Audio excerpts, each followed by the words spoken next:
Hello everybody, welcome back to Venus in Virtue. Today I wanted to start my Witchcraft series. This has been something that I have been thinking about doing for a while. I will still be creating tarot content, but I also want to add in more about my practice.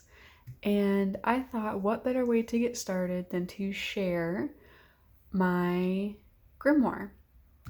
So I use my grimoire as sort of like a self-made textbook for witchcraft. I allow all of my like not so pretty writing and sketches and scrapbooking that goes into like my tarot journal. But my grimoire, which I'll bring out in just a minute, is something that I'm really trying to, just keep it like neat and organized as more of a reference and a guide for myself in my practice. So here is what mine looks like. Let's see if I can get it all in frame. Probably not, but that's fine. Let's see, maybe I can tilt it down. Ooh, just a little bit. Okay. But it is a binder. It's a 1-inch binder. And the reason I chose a binder is because if I want to move things around, which I already have done a bunch, I can. And that makes it much less stressful for me. So that way, if I decide, oh, I don't like having these pages in this category, I want to switch up my categories or just completely, move pages around, I can do that willy-nilly, no problem. So, there we go. So let's just dive right in. Hopefully this will not knock over. Ooh, it probably will. That's fine. Okay, so in the front, I just have a picture of my deity that I need to get a frame for. I've been looking for like the perfect silver frame to put that on my altar. So this first section is called Time Cycles. So this is my Wheel of the Year and all of the sabbats. So I have drawn this image just as sort of a visual guide for the Wheel of the Year. And then I go into each pagan holiday and sort of talk about like when it is, general energy, how to celebrate, and how to decorate. Let's see if I can move some things up on my altar to try to get more of this in frame. Boop, there we go. So this is Yule, and then behind that, if I like to record what I do for a particular year, I will do that. But then I just go through each one. So here is Imbolc, the cleaning holiday, the beginning of spring cleaning, as I like to say. And then Ostara, spring equinox, rebirth, fertility. Beltane, Mayday, Passion and Fire, Litha or Midsummer, which we recently had, a great day for fairy work. Lammas,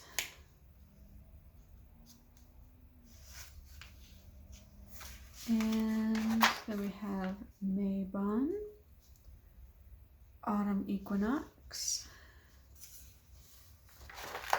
and Samhain, Halloween, my favorite. So then we have the Zodiac, because again, this is the time cycles section of my grimoire. So this part I just have the Zodiacs and their time of year, and then just some characteristics of that Zodiac. And love a good color coordination. So I did that for fire, red for fire, green for earth, yellow for air, and blue for water. Then we have days of the week. So if I am trying to do something on a particular day of the week, then I can look here and sort of see what planet rules that day, and also what sort of magic is best for that day. I do typically use moon phases a little bit more, just because it gives me a broader range, and each moon phase is also a couple days, like about 3 or 4 days. But if I want to do, let's say, something that would normally call for a new moon, I mean, one, I can also just change the wording for whatever moon phase it's in, but another way is I can also look at the day of the week. So if, let's say, I want to banish nightmares or something, then I could do that work on Monday because it has to do with the psyche. Or let's say I'm having a problem at work and I want to better communication with a coworker. Then instead of waiting for the waxing moon, I could just do work on Wednesday. So it kind of plays into each other depending on what you want to do. Then I randomly have a recipe back here. I don't know why that's back here, but I do. So our next section is basics. This is just kind of everything that I didn't know where to put it. Like all the other information that wasn't necessarily like time specific that would go in the time cycles. So I have a lot more here. So I've got numerology. I've got all the elements. I've got air. I've got their direction, colors, like tools if you want to put a certain tool on your altar, crystals, metals, plants, tarot, animals, how to connect with that element, the zodiac, what it represents, virtues and vices of the zodiac. And I've got that for each element.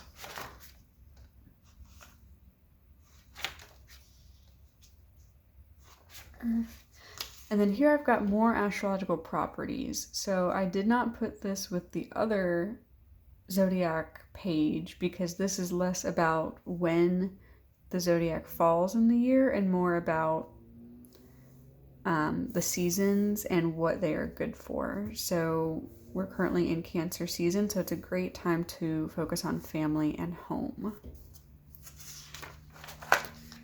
And then this is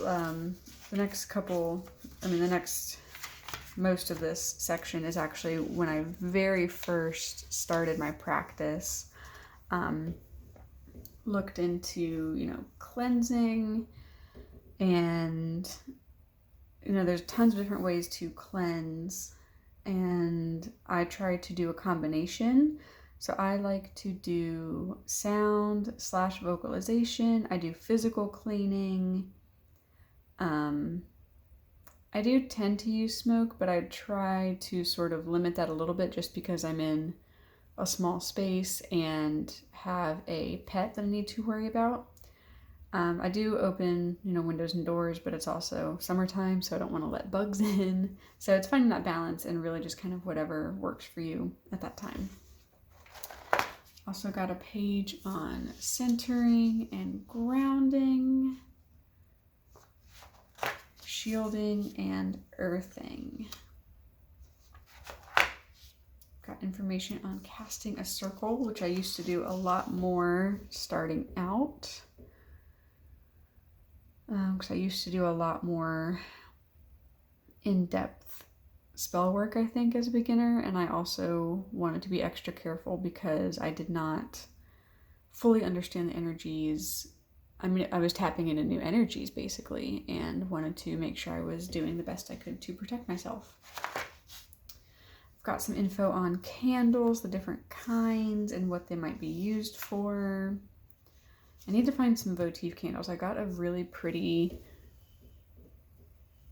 owl candle holder, and I've run out of the votive candles, and I want to get some more because I really like using this for my deity because one of her animals is the owl. owl and spider are her animals. Anyway, so I got some info on candles, info on candle colors, which I really do try to incorporate. It's a really simple way to add just a little magic to whatever work you're doing. And you don't have to, you know, have all these crystals and herbs and tools and stuff. I mean, if you want to bring in happiness, you know, burn a yellow candle. Or if you are trying to strengthen your emotions or do like work with your emotions, burn a blue candle. Like it's a very simple way to add a little magic. And then candle magic. So just talking about how the candles do represent all 4 elements. Mindful of color and scent. Scent is another thing to sort of pair with color to create that intention.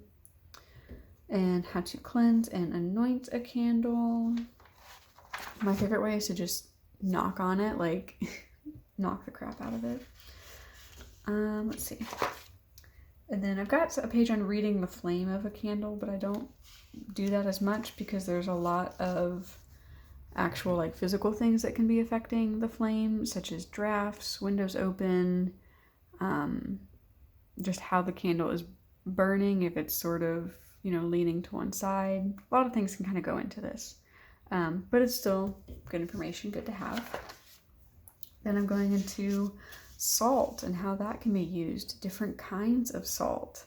I do have a little thing of black salt. Do I still have that? I may just have, I don't know if I still have black salt, but I used to have black salt that I would sprinkle around the windows and doors of my home after doing a cleanse. Yeah, so it's salt and then eggshells. So I've got a big thing of eggshells. I just saved the eggshells and cleaned them after a couple days of breakfast, really, and just crushed them all up, and now I'm good for a long while, I think. But eggshells are great. A lot of people probably have eggs in their home, and they're great for protection. I mean, it's a literal physical barrier between the egg and the outside world. Yeah, so it's great. I use it for around the home for protection. It's really good for spell work as well, and yeah, an ingredient in black salt. So it's a really, really, really great ingredient for lots of different things in magic. I've got a page on tea. I am a tea and coffee drinker. I do not only drink one. It really just kind of depends on what I'm looking for, but I love to do tea, like to drink tea for intention, like the full or dark moon, or if I'm doing magic, if I have a tea that aligns with that, I will maybe brew a cup and sort of drink that while I'm doing a spell, just to really sort of, then I'm like consuming that ingredient that can help with the magic. You know, does that, you know what I mean? So it's almost like I'm doing the magic within and without. I haven't tried tea leaf reading yet as like a form of divination, but you know, I might someday. Sigils, this is how I create my own sigils. I've got a little notebook of all the ones I've made. Yeah, it's really, really fun, a very easy, simple thing to do to add to a spell. A lot of my little like spell jars have them. Let's see, I've got another one out in the living room for like protection. And yeah, I think sigils are great. I also love to use moon water. And then after I cleanse my space, I will use moon water to write a sigil on all the windows and doors, a protection sigil that I have made. So that is something that I really like to do. So I think it's not visible because the water evaporates, but that intention is still there on the windows and doors. So sigils are a great thing to add to jar spells. You can carve them into candles. You can write them on the bottom of a candle. You can hang them up on, like, around your home, put them on doors, windows. You can use them in makeup and sunscreen. Like, if you want to strengthen your protection that day, come up with a sigil for protection and put that on, like, in sunscreen before you rub it in. Like, there's a lot of different things you can do with sigils. Very, very cool. Some info on crystals. This is crystal shapes. These are some kinds of crystals. These are the ones that I saw the most, or ones that really meant a lot to me when I was first starting out. So I didn't write all of them. I just did the important ones. How to cleanse and charge a crystal, making note that some of them do disintegrate in water. Be very careful if you ever try to cleanse a crystal with flame or sunlight. In sunlight, a lot of them can fade, like the colored quartz, like rose quartz, amethyst, those can fade in sunlight. So my favorite way is either visualization / intention or moonlight. Those are my favorite ways to charge any crystal, because you're not going to have to worry about if it, will be affected by one of these. And then, yeah, charging. Again, the reason I like moonlight is because it cleanses and charges at the same time. So it's kind of a double whammy, and it's low effort, and I'm all about efficiency, not having to put in too much effort. These are pages that I printed out. More common crystals, even more crystals and animals. I only think I have 2 pages because, yeah, so this has spider, and owl. So I kept these just because they had the animals that my deity has or is associated with. I should find some more and just kind of keep them all in here now that I'm doing more with animal energy. Again, a lot of this was put in here when I was first starting out, so I really kind of wanted to only add what I was interested in as to not overwhelm myself. Now we're going into herbs. Again, these are herbs that I was coming across most often and also had pretty easy access to. Rosemary is an amazing all-purpose herb. And a lot of these you might have in your pantry, like basil, cinnamon, clove, pepper, mint, rosemary, thyme. A lot of these you might already have, so it's not one that you necessarily need to go out and buy this super specific ingredient if you already have something in your pantry. Oh, that is all for this section. Next is the Divination. I don't know if that is coming up. It's nighttime here, so I'm trying to film with my little light. Next section is Divination. So what is Divination? I used to do pendulum work. I do not anymore. I mean, I still have my pendulum. It's over there on my altar, but I just don't read with it that much anymore. And tarot, and lots of tarot information. So we've got the majors, we've got tarot numerology, we've got the wands, the cups, the pentacles, and the swords. One of these days I'm going to get around to taking a bunch of notes on the Thoth and adding that in here, but for now that is all I have. Again, I have like a separate notebook, like just a composition notebook that I take my really scratchy and unorganized notes in, and this binder is really for my organized notes, and I try to write pretty neatly as like a reference, because I don't want to have to think about, oh, where did I write that note, like, and flip through. So I try to keep things pretty organized in here. So I need to just organize my Thoth notes and add them to here. And that's the fun thing about this too, is like it's always evolving. It's always going to be growing and changing, just like my practice. And it's fun. The next section is spells that I have done. I don't think I'm going to share any of those because a lot of them are pretty personal. Let me see if there's any that I can share.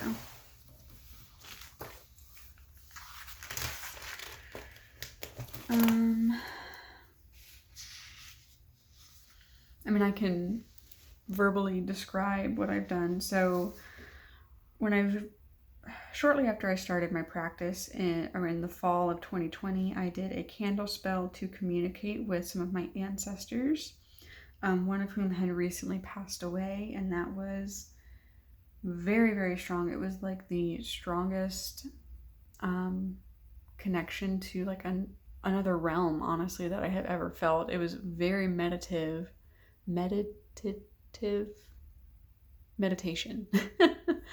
It was very like entrancing, and that was one spell that I did actually read the flame, because it would go from being still to dancing, and at one point it broke, like it was basically two flames dancing, and that showed me that it was my two ancestors that it was showing me that they were together and that they were happy. So that was probably the most intense spell. Maybe that's the word that I'm looking for, intense. It was very intense. The most intense spell I've done. I've done a healing spell, a banishing anxiety, manifesting peace for our capital. Is that all I put in here? That was all I have in here. So that's interesting. I'm sure I have done more. I mean, honestly, maybe I haven't. Yeah, I haven't done like a lot of intense candle magic in a pretty long time. I should get back into that. If you guys have anything specific that you want to see me do with this new Witchcraft series, please let me know down below. I've got some ideas, such as candle spells, like a protection spell for your car, and just examples of other. Oh, that's something I can add here, because I have that in my tarot journal. I can add that here. Sorry. Squirrel brain. It is late at night. Need coffee. But yeah, if there's anything specific that you guys would like to see me do, I could even do like how to do some of these like spell jars. So if there's anything specific that you guys want to see, let me know down in the comments. The last section of my grimoire is the moon. So this is all about my deity. Adianrod, Welsh goddess of the moon, stars, death, silver wheel, cycles, and rebirth. A description of how I see her, some of her correspondences, and some offerings. Which right now, I have a large white candle, a lot of owl memorabilia, and I do have a statue for her. But right now I also have like a brownie out because I just made some brownies, and offerings don't need to be very intense or very specific. Something I like to think of is, what would you offer a guest in your home, you know? So it can be a cup of coffee, it can be a cup of tea, it can be a snack.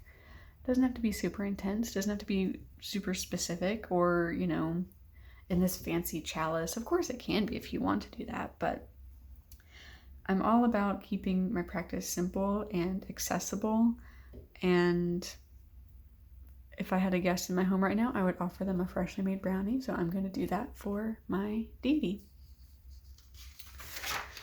Then a page on the moon, lots of other correspondences. Ooh, the moon phases, I like this. This used to be in my time cycles section, but that was before I had this moon section in the back. So this has all the different moon phases and what they are useful for, as well as the names of the monthly full moons. And I do still differentiate. Ooh, is that on camera? It is not. I do differentiate between the dark moon and the new moon, because the dark moon I consider when the moon is darkest and you can't see it at all, and then the new moon is like would be like today. It's like that first sliver of moon before it gets into the waxing crescent. Then I have special moons. So we've got a blue moon, which is where 1 month contains 2 full moons. It's that second full moon. We also have a black moon. So even more rare than a blue moon, 1 month might have 2 dark moons, or new moons if you call them that. So that second dark moon is referred to a black moon, and what each of those moons are good for. Then I have a dark moon, a dark moon ritual, and a new moon ritual, and you guessed it, a full moon ritual. See what else do I have in here?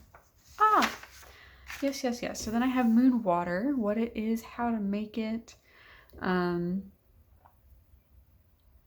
Honestly, if you don't have like a glass container, like if you buy bottles of water, just set one of those out under the full moon or whatever moon phase you want, because we typically think of moon water being made in a full moon or a new moon, but if you want water as an ingredient for, let's say like tea, or even if you need a spell, you can make moon water at any phase. It doesn't have to be full moon or new moon. Whatever intention you want to do, you can do that. So I've got a page on moon water, and then moon dust, which I've not made, I don't think. I think I typically stick to black salt, but I do still have this. It would be great for cleansing, but it is dried eggshells. Again, eggshells, super, what's the word? Like underestimated ingredient. Lavender or chamomile or bay, and salt.